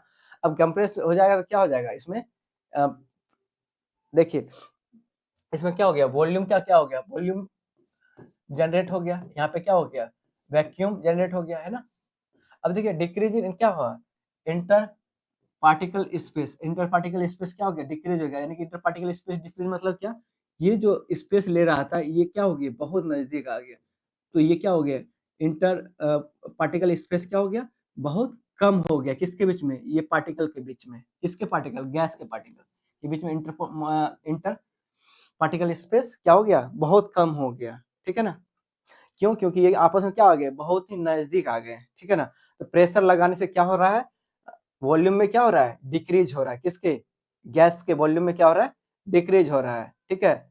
ये क्या है इसको क्या बोलते हैं बॉयल्स लॉ से भी हम लोग समझते हैं, ठीक है ना। तो इसमें क्या हो रहा है देख रहे हैं प्रेशर लगाने के बाद क्या हुआ ये देखिए यहाँ पे था ये पार्टिकल सारे क्या आ गए क्लोज आ गए, ये 50% में भी कवर अप कर लिए। तो ये क्या हो गया, ये आपस में क्या हो गया, बहुत ही नजदीक आ गया। तो इसमें क्या हो गया, स्पेस क्या हो गया, बहुत ही घट गया। ठीक है ना, इसका ऑप्शन पढ़ते हैं। गैस का ऑप्शन हो गया, यानी प्रेशर लगाएंगे तो वापस बन जाएगा गैस, ऐसा कोई बात नहीं। गतिज ऊर्जा में वृद्धि, गतिज ऊर्जा में वृद्धि हो गया, नहीं। अंतःकरण स्थान में वृद्धि, अंतःकरण स्थान में क्या हो गया था, कमी आया था, वृद्धि नहीं हुआ था, है ना, कमी हुआ था। इसका ऑप्शन क्या हो जाएगा, ऑप्शन डी। ठीक है ना, आपको इसलिए पिक्चर लेते हैं कि आप चीजों को क्या हो, क्लियर वे में समझ पाए। ठीक है ना मेरे भाई, तो ये आपको रिलेट करना है बेसिकली, आपको क्या है, चीजों को तो समझना ही है ना, समझ के ही तो पेपर देना है, ना कि क्या याद करके। चीजों को समझिएगा तो ज्यादा दिन तक आपको ध्यान रहेगा, और ज्यादा इस सब्जेक्ट को कम टाइम देगा, दूसरे सब्जेक्ट में टाइम दे पाइएगा। क्योंकि ये चीजें क्या हो जाएगा, चीजें एक बार में क्लियर हो जाएगा तो क्या होगा, आपको ध्यान रहेगा, अब ज्यादा बार बार पढ़ने का जरूरत नहीं पड़ेगा।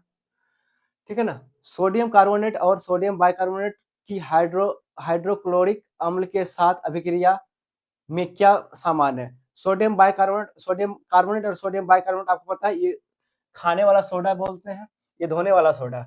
सोडियम कार्बोनेट क्या होता है, Na2CO3 10H2O, ये क्या होता है, सोडियम कार्बोनेट।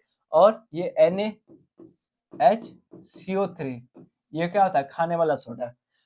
अब इसको बोल रहा है ये दोनों को किससे रिएक्शन कराते हैं, हाइड्रोक्लोरिक अम्ल। आपको पता है हाइड्रोक्लोरिक अम्ल क्या होता है, HCl, है ना। इसको यदि HCl के साथ रिएक्शन करेंगे तो क्या मिलता है, नमक का फॉर्मेशन होता है, NaCl।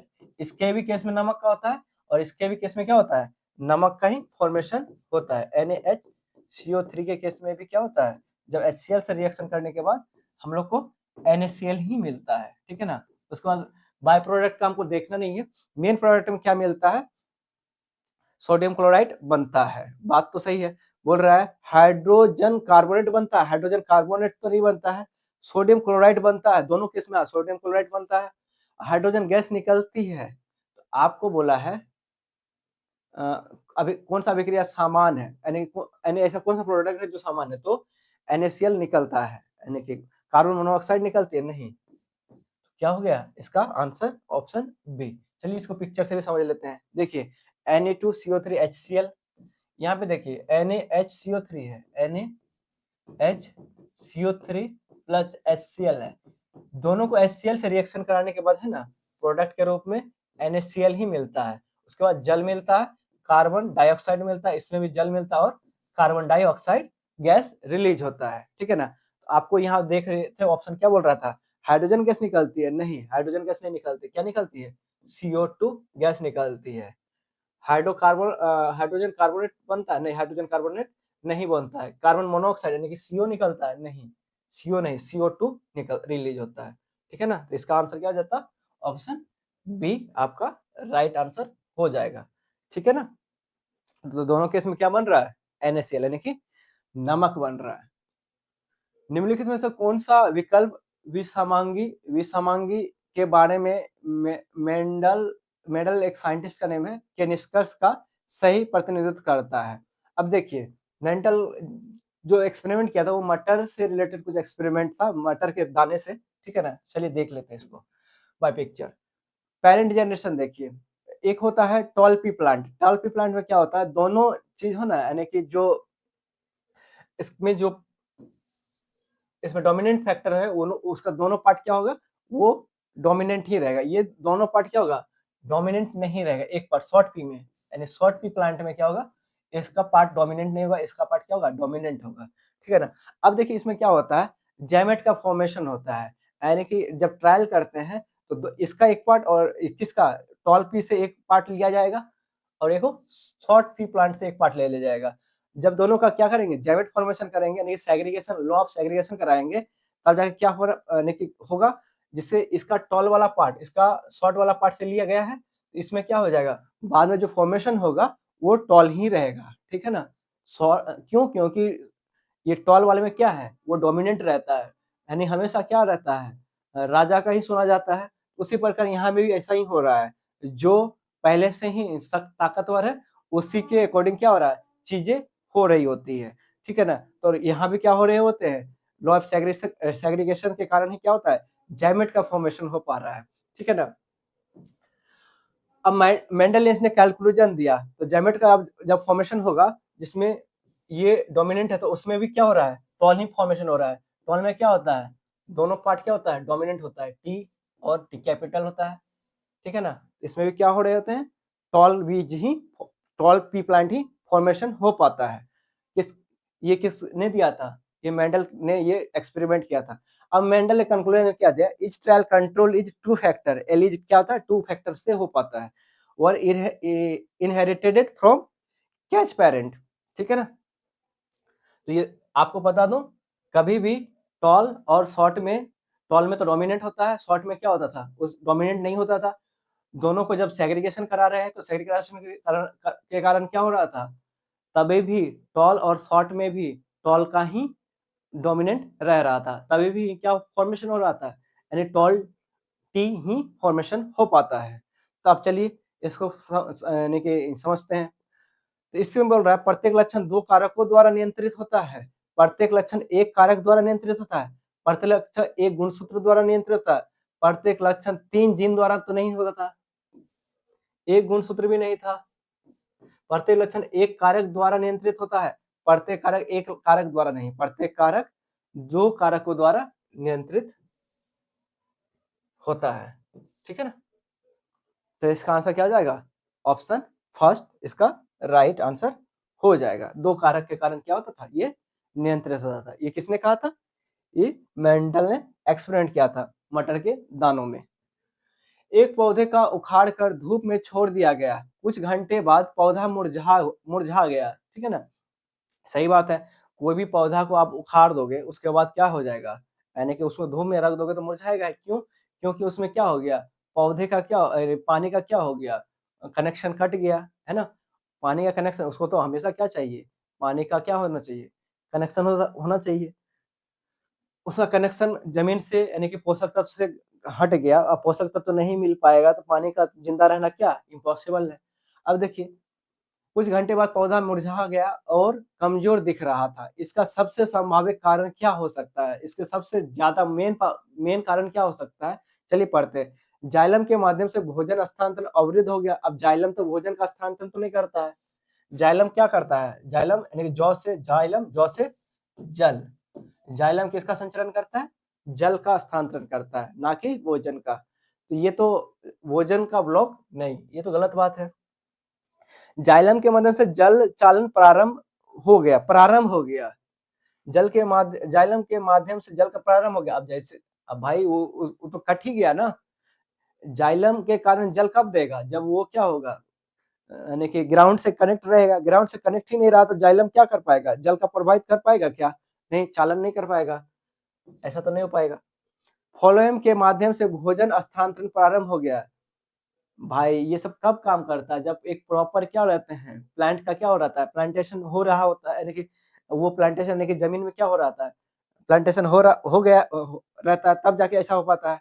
फ्लोएम के माध्यम से भोजन का स्थानांतरण प्रारंभ हो गया, नहीं ऐसा भी नहीं हो पाएगा, ना जल का स्थानांतरण हो पाएगा, ना ही भोजन का स्थानांतरण हो पाएगा, ठीक है ना।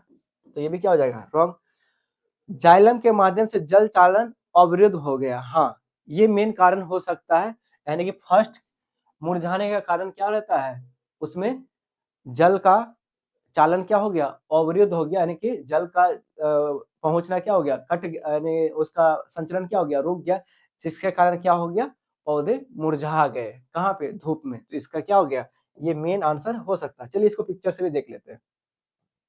देखिए ये एक हेल्दी प्लांट है, हेल्दी प्लांट देखिए क्या कर रहा है, जमीन से कनेक्टेड है, जमीन से ये जड़ क्या करते हैं, ग्राउंड वाटर को लेते हैं और जाइलम के थ्रू क्या करते हैं, पूरे पौधे में संचरण होता है किसका, जल का, ठीक है ना।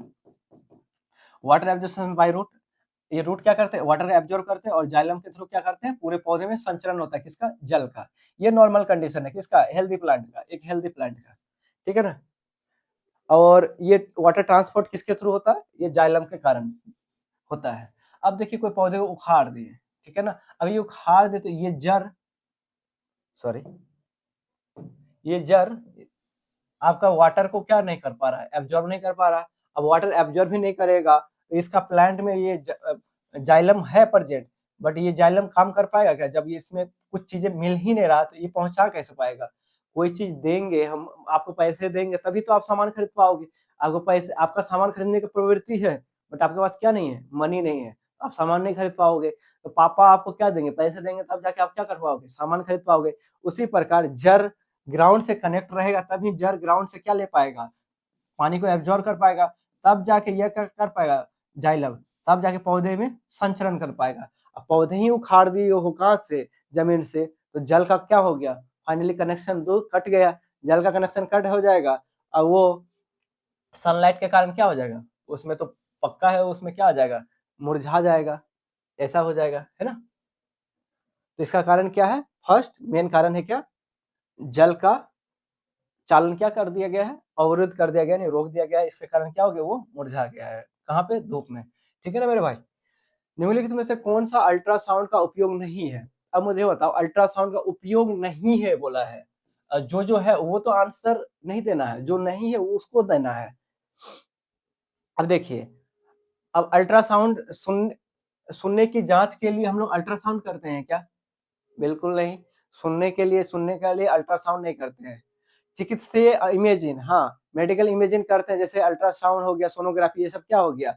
इमेजिंग में होता है, ठीक है ना? उसमें फोटो वगैरह लिया जाता है, तो ये क्या होता है? ये अल्ट्रासाउंड का पार्ट है। वस्तुओं को सफाई करना, क्लीनिंग द ऑब्जेक्ट, हाँ ये भी एक अल्ट्रासाउंड की प्रोसेस है। समझाएंगे कैसे, देख बताते हैं आपको। धातु के ब्लॉकों के दरारे को पहचानना, हाँ धातु के ब्लॉक के अंदर जैसे कोई दरारें है तो उसको भी इमेजिंग के थ्रू क्या देखा जाता है? उसका ब्लॉक यानी कि धातु की दरारें को चेक किया जाता है by with the help of ultrasound. दिखाते हैं क्या क्या अल्ट्रासाउंड है। देखिए, ये कोई धातु की दरारें है, इंडस्ट्रियल यूज में धातु यूज किया जाता है। अब धातु में दरारें आ गया है, ठीक है ना? तो उसमें क्या होता है? नॉन डिस्ट्रक्टिव टेस्टिंग हो जाता है, यानी कि उसमें क्रैक को चेक करने के लिए नॉन डिस्ट्रक्टिव टेस्टिंग किया जाता है, जिससे क्या हो जाता है? उसको चेक किया जाता है। ये नॉन डिस्ट्रक्टिव टेस्टिंग भी एक प्रकार का क्या है? ये अल्ट्रासाउंड ही है। किसके केस में? मेटल के केस में। अब क्लीनिंग ऑब्जेक्ट, ऑब्जेक्ट क्लीनिंग, जैसे अंगूठी वगैरह में गंदगी हो जाता है, उसको भी क्लीनिंग सफाई करना रहता है, उसको कैसे करते हैं? देखिए, तो अल्ट्रासाउंड क्लीनिंग करते हैं, removal of dart particle. Ultrasound इसमें इसके अंदर डाल दिया अंगूठी, उसके बाद क्या करते हैं? उसमें अल्ट्रासोनिक क्लीनिंग करते हैं, यानी कि किसी वेव के थ्रू क्या करते हैं? उसे प्रोवाइड किया जाता है, जिससे क्या हो जाता है? उसका क्लीनिंग में यानी कि उसमें गंदगी में रिएक्शन होता है, उसके बाद वहां से वो क्या हो जाता है? हट जाता है। ये भी एक प्रकार का क्या है? ये अल्ट्रासाउंडिंग भी है। अब मेडिकल इमेजिंग तो आपको पता ही है, जैसे हम लोग क्या करते हैं? अल्ट्रासाउंड करते हैं ना, या सोनोग्राफी। देखिए सोनोग्राफी हो रहा है यहाँ पे, तो ये हाई फ्रीक्वेंसी साउंड वेव भेजा जाता है बेसिकली। तो ये सब क्या है? ये मेडिकल इमेजिंग है। ये प्रकार का क्या है? ये क्या बोलते हैं? अल्ट्रासाउंड का एप्लीकेशन है ये तीनों पार्ट, है ना? ये तीनों पार्ट क्या हो गया? अल्ट्रासाउंड का पार्ट हो गया।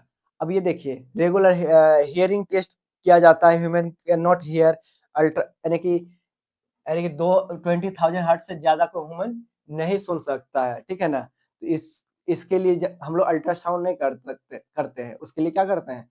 वो अलग टेस्टिंग होता है, ठीक है ना? बस वो फ्रीक्वेंसी प्रोवाइड किया जाता है, इस फ्रीक्वेंसी को ह्यूमन इसके ज्यादा नहीं सुन पाता है, ठीक है ना? 20,000 हर्ट्ज से regular hearing test human can not hear. अब कितना? 20,000 से ज्यादा नहीं सुन पाता है। तो ये एक पार्ट नहीं है किसका? अल्ट्रासाउंड का। तो अल्ट्रासाउंड का कौन कौन सा पार्ट हो गया? उसको देख लेते हैं। अल्ट्रासाउंड का detecting crack in metal block, ये अल्ट्रासाउंड का पार्ट है। किलिंग द ऑब्जेक्ट, ये भी क्या? अल्ट्रासाउंड का पार्ट है। मेडिकल इमेजिंग, तो ये तो ऑब्जेक्ट ऑब्वियसली है ही है। सामान सुनने की जांच के लिए अल्ट्रासाउंड का अनुप्रयोग नहीं करते हैं, तो ये क्या हो जाएगा? आपका आंसर हो जाएगा मेरे भाई, ठीक है? ये सब इसके अकॉर्डिंग क्या हो जाएगा? रॉन्ग हो जाएगा। आपको नहीं पूछा तो इसलिए ऑप्शन क्या हो जाएगा आपका? डी ऑप्शन राइट हो जाएगा। Now question number 22। 22 में पूछा है, देखिए आर्गन दे दिया है और कैल्शियम दे दिया है। आर्गन का देखिए क्या होता है? Atomic number 18। इसका मास नंबर देखिए दे दिया है 40, यानी कि 40। अब देखिए कैल्शियम का कितना है? 20, और इसका मास नंबर 40, ठीक है? अब ये देखिए क्या है? अब देखिए ये क्या है? आइसोटोन है। आइसोटोन मतलब यानी कि सम न्यूट्रॉनिक, ठीक है? देखिए होता क्या है? आर्गन और कैल्शियम दो डिफरेंट मटेरियल है, ठीक है ना? ये दो अलग अलग तत्व है। दोनों तत्व का क्या समान है, ये देखिए, इसका परमाणु भार समान है, परमाणु क्रमांक क्या है, डिफरेंट डिफरेंट है, इसका 18 है, इसका 20 है, ये क्या है, डिफरेंट, और ये क्या है, सेम। यदि कोई भी दो डिफरेंट मटेरियल ले ले जिसका परमाणु भार समान हो और परमाणु क्रमांक अलग अलग हो, ऐसे दोनों ऐसे चीजों को क्या बोलते हैं, आइसोटोन्स, सॉरी क्या बोलते हैं, आइसोबार बोलते हैं, सॉरी सॉरी तभी आइसोटोन बोल देते क्या, उसके लिए माफी चाहेंगे, आइसोबार बोलते हैं, ठीक है ना, आइसोबार बोलते हैं। और आइसोटॉप क्या होता है, देखिए, जैसे हाइड्रोजन, हाइड्रोजन का 10 आइसोटॉप होता है ना, 1 1 1, ये 2, ये 2 3 4, ठीक है ना। अब देखिए यहाँ पे क्या हो रहा है, परमाणु भार देखिए अलग अलग है, बट एलिमेंट क्या है, सेम है, सेम एलिमेंट का परमाणु भार अलग अलग, बट परमाणु क्रमांक समान है, परमाणु क्रमांक समान है, इसको क्या बोलते हैं, समस्थानिक बोलते हैं, यानी कि आइसोटॉप्स बोलते हैं, ठीक है ना। समझ में आ रहा है आपको, क्या होता है, आइसोटॉप्स में एलिमेंट क्या होते हैं, सेम, और उनका परमाणु भार क्या होते हैं, अलग अलग। सेम परमाणु में यानी कि सेम एलिमेंट में परमाणु भार अलग अलग और परमाणु क्रमांक समान, तो ऐसे एलिमेंट को क्या बोलते हैं, आइसोटॉप्स बोलते हैं। ये आइसोटॉप्स का बेस्ट एग्जांपल है, ये आइसोबार का एग्जांपल है। तो ये क्या है, ये दोनों क्या है, जिसमें डिफरेंट मटेरियल, यानी कि ये तत्व और आर्गन और कैल्शियम दो अलग अलग तत्व है, बट दोनों का मास यानी कि परमाणु भार क्या है, समान है, और परमाणु क्रमांक क्या है, अलग अलग। ऐसे चीज को क्या बोलते हैं, आइसोभार, यानी कि समभारिक, यानी कि भार क्या है, समान है, इसलिए क्या बोलते हैं, सम, यानी कि समभारिक क्या है, समान है, इसलिए आइसोबार। तो ऐसे समझ सकते हैं। समस्थानिक, समस्थानिक, ठीक है, इसमें समस्थानिक यानी कि भार क्या है, अलग अलग है, तो इसको समस्थानिक। और सम न्यूट्रॉनिक क्या होता है, इसमें न्यूट्रॉन का संख्या क्या होता है, समान होगा, कोई भी दो एलिमेंट में न्यूट्रॉन का समान संख्या हो तो सम न्यूट्रॉनिक, और सम इलेक्ट्रॉनिक, इसमें इलेक्ट्रॉन का संख्या समान हो तो इसको सम इलेक्ट्रॉनिक बोलते हैं। तो आपका ये जो बेस्ट एग्जांपल ये किसका है, समभारिक का एग्जांपल है, इसको इंग्लिश में बोलते हैं आइसोबार्स, ठीक है ना। तो इसी का ये एग्जांपल है, आपको समझ लेना है, देख, ठीक है ना। इसमें देखिए न्यूट्रॉन्स का संख्या क्या हो गया, अलग अलग हो गया, यानी कि 40 माइनस 18, इसमें यानी कि 40 माइनस 18 कर रहे हैं, ये 40 माइनस 20 कर रहे हैं, तो इसमें 20, ठीक है ना। तो इसमें देखिए न्यूट्रॉन्स का संख्या क्या हो गया, डिफरेंट हो गया, ठीक है ना। तो इसको क्या बोलते हैं, आइसोबार बोलते हैं। आइसोबार में सेम मास नंबर सेम हो गया और डिफरेंट एटॉमिक नंबर 18 और 20, इसको क्या बोलते हैं, आइसोबार बोलते हैं। तो आपको ध्यान रखना है चीजें, ये चीजें पूछा ही जाता है। क्या पूछा जाता है आपका, मैं बता दूं कि ये बहुत ही ट्रेंडिंग क्वेश्चंस है कि आइसोबार, आइसोटॉप्स और आइसोटोन और आइसो इलेक्ट्रॉनिक है, ये चारों में से एक क्वेश्चन तो कोई भी एग्जाम में रहता ही रहता है। तो आपको चारों टर्म समझ लेना है। आइसोबार में क्या हो गया आपका, यानी समभारिक मतलब भार क्या हो गया, सेम, दो मटेरियल में भार क्या हो गया, सेम, उसको समभारिक। और समस्थानिक, सेम मटेरियल में क्या हो गया, भार क्या हो गया, अलग अलग, इसको समभारिक। और सम न्यूट्रॉनिक मतलब न्यूट्रॉन का संख्या क्या हो गया, समान होना चाहिए। और सम इलेक्ट्रॉनिक मतलब इलेक्ट्रॉन का संख्या क्या होना चाहिए, समान होना चाहिए। इसको क्या बोलेंगे, ऐसे दो एलिमेंट को सम न्यूट्रॉनिक बोल सकते हैं, है ना मेरे भाई। चीजों को समझना है, आपको रटना बिल्कुल नहीं है। धातुओं का संरक्षण एक ऐसी प्रक्रिया है जिसमें धातु अस्थायी रूप से अपना रंग बदल लेती है, यानी संरक्षण करने का मतलब है कि वो अपना रंग बदल लेना। अब बोल रहा है दूसरा, धातु पर्यावरणीय कारक के साथ अभिक्रिया करके अपने ऑक्साइड और सल्फाइड या कार्बोनेट में परिवर्तन हो जाती है, धातु कम तापमान में पिघल जाती है। अरे बाप रे, अम्लों के साथ अभिक्रिया करके धातुओं का भार बढ़ जाता है, अम्लों के साथ रिएक्शन करवा दो, इसका भार इंक्रीज कर दो धातु का। नहीं, चीजों को समझते हैं हम लोग बाय पिक्चर। देखिए होता क्या है धातु में, जैसे ये फ्रेश मेटल है, आयरन का मेटल है, इसका ये सरफेस में देखिए हो क्या रहा है। अब जैसे कोई आयरन मेटल है कहाँ पे, हमारे यानी कि वातावरण में है, तो वातावरण में क्या क्या प्रेजेंट है आपका, देखिए मॉइस्चर तो होगा ही होगा, कोई इन्वायरमेंटल एजेंट्स भी होगा, ऑक्सीजन जैसे, है ना, ऑक्सीजन, नाइट्रोजन, हाइड्रोजन, ऐसे ऐसे बहुत सारे गैस प्रेजेंट है, ठीक है ना। अब ये क्या करता है, ये आयरन क्या करता है, ऑक्सीजन तो प्रेजेंट है हमारे एनवायरनमेंट में, ऑक्सीजन के साथ रिएक्शन कर लेता है, कभी कभी मॉइस्चर के साथ भी रिएक्शन कर लेता है। अब ये क्या कर लेता है, ये रस्ट फॉर्म कर देता है, ठीक है ना।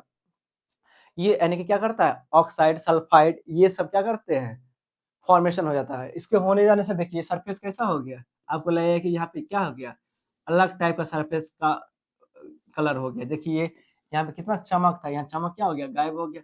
इसमें देखिए रस्ट हो गया चीजें, यानी कि इसमें जंक लगना स्टार्ट हो गया। किसके कारण, ये ऑक्सीकरण हो गया, किसमें, यानी ऑक्साइड का फॉर्मेशन हो गया उसके सरफेस पे, ठीक है ना।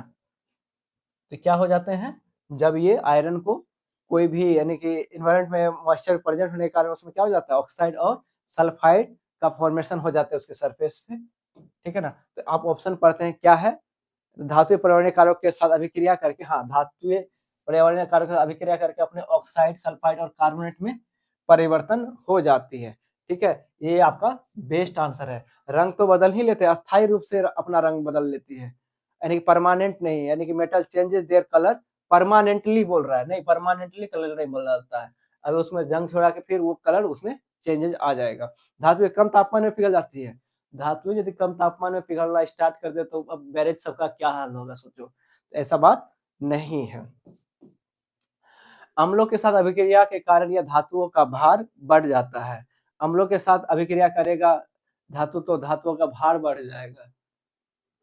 अब बताओ ऐसा होगा क्या, नहीं, ठीक है ना। तो इसका ऑप्शन क्या हो जाएगा, बी आपका राइट आंसर हो जाएगा मेरे भाई, ठीक है ना। ना क्वेश्चन नंबर 24, क्वेश्चन नंबर 24 बोल रहा है क्रिकेट खिलाड़ी तेज गति से आती हुई गेंद को पकड़ते समय अपने हाथों को पीछे की ओर क्यों खींच लेता है। आप लोग अपना क्रिकेट खेले होंगे तो आपको पता होगा कि आप लोग जब भी कैच आ रहे होते, बॉल जब आ रहे होते आपकी ओर, तो कैच पकड़ रहे होते तो आप अपने हाथ को पीछे की ओर क्यों खींचते हो, आपको नोटिस नहीं किए होंगे क्यों करते हैं, आपको समझाता हूँ मैं।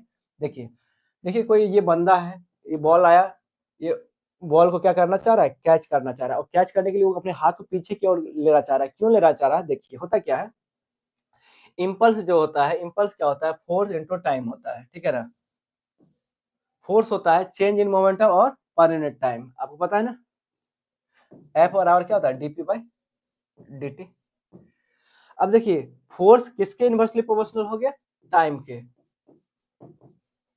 ठीक है। तो ये बेसिकली बंदा कर क्या रहा है, देखिए अपने हाथ को पीछे कर रहा है, क्यों क्या कर रहा है, अपना कैच का टाइमिंग यहाँ नहीं लेके यहाँ ले रहा है, तो कुछ सेकंड समझ लो, कुछ 2-3 सेकंड ही बढ़ा रहा है, टाइमिंग बढ़ा रहा है, कैच का करने का टाइमिंग क्या कर रहा है, इंक्रीज कर रहा है। टाइमिंग देखिए फोर्स का क्या है, इनवर्सली प्रोपोर्शनल है, टाइम को बढ़ाएगा, टाइम इसका बढ़ रहा है, सपोज 2 ही सेकंड बढ़ा, तो फोर्स का वैल्यू क्या होगा, घटेगा, क्योंकि ये चीज बढ़ा रहा है तो क्या होगा, फोर्स नहीं बल क्या होगा, घटेगा। होता क्या भाई मेरे भाई, जब है ना बॉल को ऐसे ही कैच करोगे ना, हाथ में चोट लगता है, वो चोट ना लगे तब इसीलिए क्रिकेटर क्या करते हैं, बॉल यानी कि अपने हाथों को पीछे की ओर लेते हैं, क्यों पीछे के लिए इसलिए करते हैं, वो वहां बेसिकली करते क्या है, टाइम को बढ़ा रहे होते हैं, अपना कैचिंग टाइम क्या करते हैं, बढ़ा रहे होते हैं। कैचिंग टाइम बढ़ाने से क्या होता है, फोर्स का वैल्यू क्या हो जाता है, कम हो जाता है, फोर्स का वैल्यू कम हो जाएगा तो चोट क्या होगा, कम लगेगा, इसीलिए क्या करते हैं, चोट कम लगेगा तो क्रिकेटर क्या होगा, कैच परफेक्टली कर लेगा, ठीक है ना। हो सकता है यहाँ पे अरे पकड़ते और चोट लगे, क्या हो सकते हैं, एक अच्छे से कैच ना कर पाए, ठीक है ना। तो इसलिए वो कैच परफेक्टली कर पाए और टाइमिंग परफेक्टली कर ले और क्या हो, चोट कम आए, इसलिए क्या करते हैं, वो टाइमिंग बढ़ा रहे होते हैं, इसलिए ऐसा करते हैं कौन, क्रिकेटर, ठीक है ना। तो इंक्रीज टाइम कर रहे होते हैं, क्या करने के लिए, वो फोर्स का वैल्यू को यानी बल का वैल्यू को कम करने के लिए, ठीक है ना। तो ये इसका मेन फंक्शन है, ठीक है ना, बल का वैल्यू को यानी कम हो जाए, जिससे हाथों में चोट कम आए, हाथों में चोट कम आएगा तो इजीली कैच कैच हो पाएगा, यानी कि इजीली कैच हो जाएगा, ठीक है ना। तो यहाँ आंसर क्या कर देंगे हम लोग,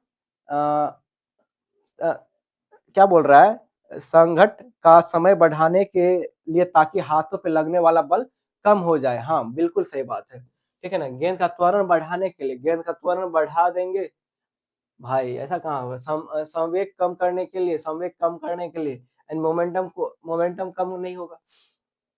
फोर्स तो क्या है, मोमेंटम बाय टाइम है, मोमेंटम मोमेंटम कम कैसे होगा, मोमेंटम जो मोमेंट से आ रहा है वो तो वैसे ही रहेगा, गेंद का कार्य तो बल को बढ़ाने के लिए, बल नहीं, बल को घटाने के लिए करते हैं, बढ़ाने के लिए नहीं। तो ये तो रॉन्ग हो जाएगा। तो इसका परफेक्ट आंसर क्या हो जाएगा? ऑप्शन ए। ठीक है ना? तो आप लोग को आप चीजें नहीं पता था क्यों पीछे करते हैं, पीछे इसलिए करते हैं बस टाइमिंग बढ़ा रहे होते हैं, जिससे क्या हो, बल का वैल्यू क्या हो, कम हो जाए।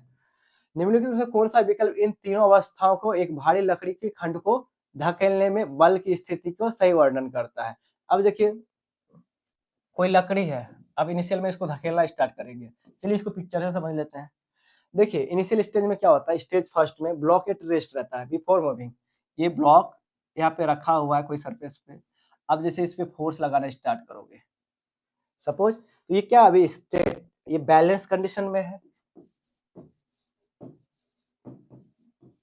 कोई भी ऑब्जेक्ट रखा हुआ है, ना वो उधर जा रहा है ना इधर जा रहा है, जस्ट आप उसको टच किए, बैलेंस में। अब तुम फोर्स पुश कर रहे हो उस पे, फोर्स पुश कर रहे हो, तो आपको पता नहीं कि ये कितना फोर्स देने से ये यानी कि स्लाइड होगा, है ना? तो आपको नहीं पता है, तो आप फोर्स लगा रहे हो लगा रहे हो लगा रहे हो, स्लाइड ही नहीं हो रहा है। इसका मतलब है कि उसमें जो फ्रिक्शन फोर्स अपोजिट में लग रहा है, अपोजिट में देखिए फ्रिक्शन फोर्स जो लग रहा है, उसके बराबर जब तक फोर्स नहीं दीजिएगा तब तक ये बॉडी क्या नहीं होगा, स्लाइड नहीं होगा, है ना? अपोजिट में जितना फोर्स ये सरफेस से लग रहा है, ये रोक रहा है, फ्रिक्शन फोर्स क्या रहता है, ये एक्चुअली क्या करता है, इस सरफेस को क्या करता है, इसको जब ये फोर्स लगा रहता है, सपोज ये 10 न्यूटन का फोर्स लगा रहा है, और यहाँ पे फ्रिक्शन फोर्स अपोजिट में इसको 12 न्यूटन का लग रहा है, तो ये बॉडी स्लाइड नहीं होगा।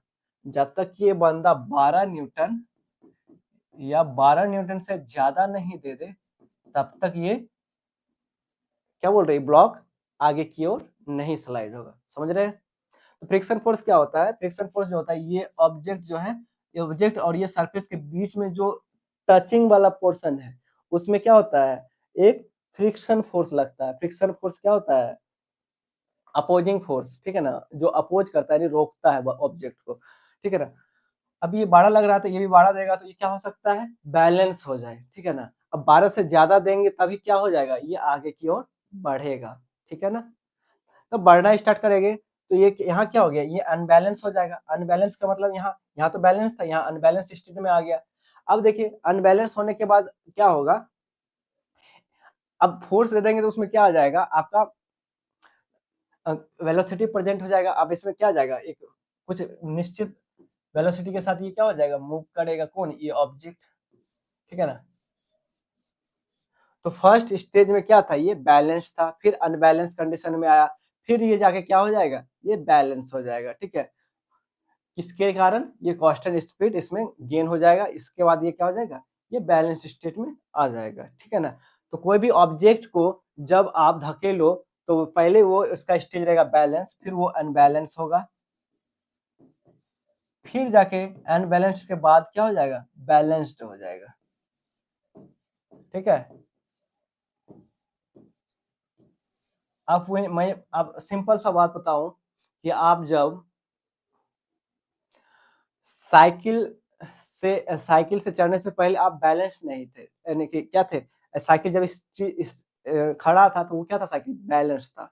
अब जब साइकिल को चलाना स्टार्ट की स्टार्टिंग में, तो आपका क्या हो गया, अब अनबैलेंस हो गया, कुछ दूर चलेगी तब जाके क्या हो जाता है, फिर बैलेंस स्टेट में आ जाते हैं आप, तब फिर क्या हो जाते हैं, चलते जाते हो चलते जाते हो चलते जाते हो। तो वही बेस्ट एग्जाम्पल है, ठीक है? फर्स्ट बैलेंस होता है, फिर अनबैलेंस, फिर जाके एक बार जब फिर चीजें सही तरीके से चलने लगते हैं, तब जाके क्या हो जाता है, फिर बैलेंस हो जाता है, ठीक है ना, वेलोसिटी आ जाने के कारण। तो उसका क्या क्या स्टेज होना चाहिए, कौन सा विकल्प इन तीनों अवस्थाओं में एक भरी लकड़ी को खंड को धकेलने में बल की स्थिति का सही वर्णन है? फर्स्ट स्टेज में क्या होना चाहिए, संतुलित होना चाहिए, यानी बैलेंस होना चाहिए, फिर अनबैलेंस होना चाहिए, फिर बैलेंस होना चाहिए, ठीक है ना? फर्स्ट स्टेज में संतुलित, फिर असंतुलित, फिर संतुलित। तो ये क्या हो जाएगा, आपका आंसर हो जाएगा। दूसरा ऑप्शन बोल रहा है असंतुलित, नहीं, अनबैलेंस स्टार्टिंग में ही नहीं होगा, असंतुलित नहीं होगा, संतुलित, संतुलित, असंतुलित नहीं। असंतुलित जब एकदम वेलोसिटी गेन कर लेगा तो संतुलित हो जाएगा, ये असंतुलित नहीं, संतुलित नहीं, असंतुलित होगा। इसलिए ऑप्शन ये क्या हो जाएगा, आपका राइट आंसर हो जाएगा, ठीक है मेरे भाई? ठीक है, तो ये आपका 25 क्वेश्चंस था आज की सीरीज में, 27 नवंबर यानी कि सेकंड शिफ्ट का, ठीक है? मैं थर्ड शिफ्ट कोशिश करूंगा आज आज ही या तो कल ही दे दूंगा, ठीक है ना? तो आप अपना प्रिपरेशन जारी रखें, ये ज़रूरी नहीं है, ये कांसेप्ट आपको समझना सारे रेलवे के एग्ज़ाम के लिए इम्पोर्टेंट है, ठीक है ना? ये बस ग्रुप डी में पूछा गया तो ज़रूरी नहीं कि ग्रुप डी का है, ठीक है ना? ये जितने भी रेलवे के एग्ज़ाम हैं, रेलवे के जितने भी एग्ज़ाम हैं, ज़रूरी नहीं कि ग्रुप डी का है तो आपको जेईई में नहीं पूछा जा सकता, जेईई में भी पूछा जा सकता है, ठीक है? एनटीपीसी में भी पूछा जा सकता है। तो आप अपना प्रिपरेशन जारी रखें, कोई भी आपको डाउट हो साइंस से रिलेटेड, तो इंक्वायरी करिए मेरे चैनल पे, मुझे आप व्हाट्सएप कर सकते हैं, वहाँ पे आपका लिंक दे दिया गया है डिस्क्रिप्शन में, आप लिंक क्लिक कर सकते हैं। इंस्टा, व्हाट्सएप जो भी सोशल मीडिया प्लेटफ़ॉर्म है उसके थ्रू आप कनेक्ट कर सकते हैं, ठीक है ना? उसमें टेलीग्राम का भी लिंक प्रोवाइडेड है। ये तो सेशन कंप्लीट हो गया। इसका वीडियो और लिंक मैं आपको व्हाट्सएप और टेलीग्राम चैनल पे आपको प्रोवाइड कर दिया जाएगा इसका वीडियो, ठीक है ना?